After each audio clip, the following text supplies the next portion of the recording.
আমি তাদের প্রতি শতভাগ শ্রদ্ধা প্রদর্শন করে বলতে চাই, আমার আর্গুমেন্ট, আমার ক্রিটিসিজম এই বর্তমান প্রচলিত বিচার ব্যবস্থা নিয়ে আমরা বলতে চাই, এইভাবে প্রত্যেকটা মামলা লড়ার জন্য উকিল লাগবে, ইসলাম এই ধরনের কোনো বিচার ব্যবস্থাকে সমর্থন করে না। কেন উকিল লাগবে? কেন মধ্যস্থতাকারী ভাড়া করা লাগবে? বাদী আসবে, বিবাদী আসবে, উভয়ে যার যার বক্তব্য দিবে, বিচারক থাকবে, তদন্ত করতে হলে রাষ্ট্রীয় খরচে তদন্ত হবে। বাদীরও 1 পয়সা খরচ করবার অপশন থাকবে না, বিবাদীরও অন্য কাউকে হেল্পার হিসেবে ভাড়া নেওয়ার প্রয়োজন থাকবে না। বেশির চেয়ে বেশি আদালত, বেশির চেয়ে বেশি বিচারক কোন একজন আলেমকে ডাকতে পারেন, মুফতিকে ডাকতে পারেন, যে এই মাসআলার মধ্যে কোরআন সুন্নাহর আলোকে কি কি মাসআলা আছে, কি কি এর ভিতরে সূক্ষ্ম পার্থক্য আছে আমাকে বুঝিয়ে দেন। এটা কোশ্চেন কালেও কোনোদিন বাদী অথবা বিবাদের দায়িত্ব হতে পারে না। ও মুসলমান, আল্লাহর কোরআন তো তোমাদেরকে এই বিচার ব্যবস্থা দিয়েছিল। হে মেহনতি মানুষ, আল্লাহর কোরআন তো তোমাদের জন্য বৈষম্যহীন সমাজ গড়বার ব্যবস্থা দিয়েছিল। হে রিকশাওয়ালা, কৃষক, শ্রমিক, মজদুর, ওঠো, দাঁড়াও, আল্লাহর কোরআনের বৈষম্যহীন সমাজ ব্যবস্থা করবার জন্য মাথায় কাফনের কাপড় পরে রাজপথে নেমে পড়ো।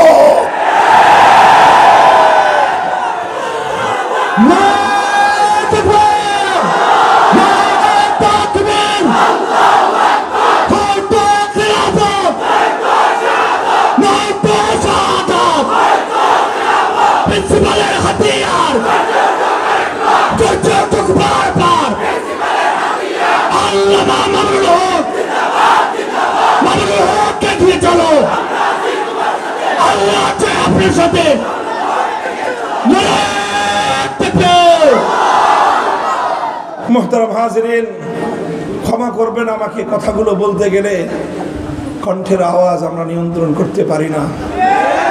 এই আওয়াজ শুধু আমাদের কণ্ঠের নয়, এটা হৃদয়ের রক্তক্ষরণ। আপনারা দেখেন নাই, এই মানুষগুলোকে দেখলে মনে হয় কাকে ছেড়ে কার জন্য আমি কাজ করব। পাগল হয়ে যেতে হয়, এই কারাগারে গেলে পাগল হয়ে যেতে হয়।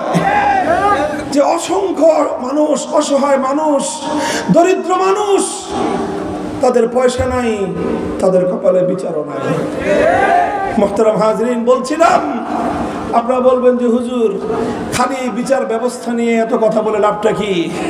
ওলামায়ে কেরাম বিচার এবং ইনসাফ, ন্যায় বিচার এবং বৈষম্যের বিচার, বিপদটা খুব সাধারণ মামুলি কোনো বিষয় নয়। এটা সাধারণ কোনো মামুলি বিষয় নয়। আল্লাহ কোরআন কেন নাজিল করেছেন? নবীদেরকে আল্লাহ কেন পাঠিয়েছেন? যুগে যুগে আসমানি শরীয়ত কেন দুনিয়াতে এসেছে? খুলেন আল্লাহর কোরআন, সূরাতুল হাদীদ তেলাওয়াত করেন। আল্লাহ তো বলছেন, লাকাদ আরসালনা রুসুলানা বিল বায়িনাতি ওয়া আনজালনা মাআহুমুল কিতাবা ওয়াল মিজান লিয়াকুমান নাসু বিল কিসত। আল্লাহ বলছেন, আমি যুগে যুগে নবী রাসূল প্রেরণ করেছি, তাদের কাছে আসমানি কিতাব নাজিল করেছি। কেন? শুধুমাত্র মানুষকে নামাজ পড়ানোর জন্য? অবশ্যই নামাজ ইসলামী শরীয়তের সবচেয়ে গুরুত্বপূর্ণ বিধান, সন্দেহের কোনো অবকাশ নাই। কিন্তু শুধু ইবাদতের জন্যই আল্লাহ পাক আসমানি শরীয়ত নাজিল করেন নাই। শুধুমাত্র ইবাদতের বিধান বাস্তবায়নের জন্যই আল্লাহ পাক কিতাব নাজিল করেন নাই, রাসূল পাঠান নাই। রাসূল পাঠানোর, কিতাব নাজিল করার অন্যতম একটা মৌলিক উদ্দেশ্য হলো লিয়াকুমান নাসু বিল কিসত, মানব সমাজে ইনসাফ কায়েম করা, বেইনসাফি নির্মূল করা, বৈষম্য দূর করা, বৈষম্যের বিরুদ্ধে লড়াই করা। এটা শুধু বৈষম্য বিরোধী ছাত্র নেতৃবৃন্দের দায়িত্ব না। আর আলেমরা আমাদের দায়িত্ব হলো শুধুমাত্র বৈষম্যের আয়াত আর হাদিস ব্যাখ্যা করা। ভাই উঠেন, উঠেন। আপনাদের এই সমাজের আপনাদের সন্তানরা স্কুল, কলেজ, ইউনিভার্সিটিতে গিয়ে সব বখটে হয়ে যায় নাই, বিশ্বাস করেন। সবাই বখটে হয়ে যায় নাই। আজও স্কুল, কলেজ, ইউনিভার্সিটিতে অনেক সন্তান আমাদের রয়েছে যাদের হৃদয়ে তাওহীদের আগুন জ্বলছে,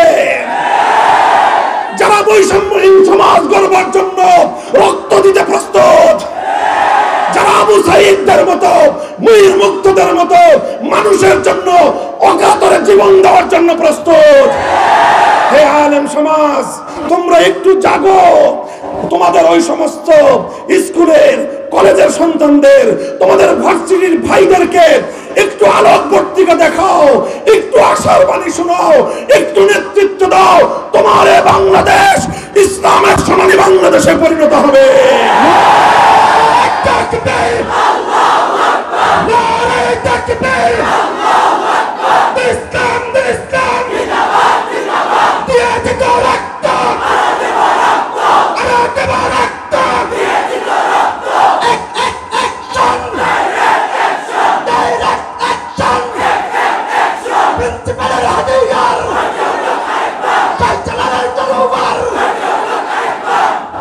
প্রতিটি বৈষম্যের বিরুদ্ধে, প্রতিটি বেইনসাফির বিরুদ্ধে, প্রতিটি জুলুমের বিরুদ্ধে সর্বপ্রথম যে কণ্ঠ উচ্চারিত হওয়া উচিত সেটা প্রিন্সিপালদের মতো আলেমদের কণ্ঠস্বর।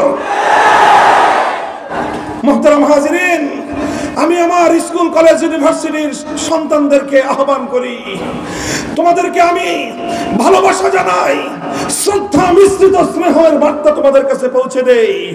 তোমরা আসো, আসো বিভেদের দেয়ালগুলো ভেঙে আমরা যেভাবে 5ই আগস্টের পূর্বে এক কাতারে দাঁড়িয়ে গিয়েছিলাম, ফ্যাসিবাদ টিকতে পারে নাই। আমাদের ঐক্যের সামনে ভিনদেশী কৃতদাসী দালালরা দেশ ছেড়ে পালিয়ে যেতে বাধ্য হয়েছে। তোমরা এভাবেই হে ভার্সিটির ছেলেরা, ভার্সিটির ছাত্ররা, সমাজের যুবক প্রজন্ম, তোমরা আলেমদের থেকে দূরে সরে যেও না। আলেমদেরকে বলবো, আমার এই সমস্ত সন্তানদেরকে আপনারা রেখে একা একা নিজেদের চিন্তা করেন না। সমাজ বদলের শপথ গ্রহণ করুন, সমাজকে পরিবর্তন করবার শপথ গ্রহণ করুন। আল্লাহর কসম খেয়ে বলি, এই জমিনের চূড়ান্ত গন্তব্য সোনার মদিনা। দিল্লি পিকিং নয়, দিল্লি আর পিকিং নয়, মস্কো আর ওয়াশিংটন নয়, শাহজালালের পুণ্যভূমিতে আল্লাহর দ্বীন কায়েম হবেই হবে। আজ না হয় কাল রুখে দেওয়ার সাধ্য কারো হবে না ইনশাআল্লাহ।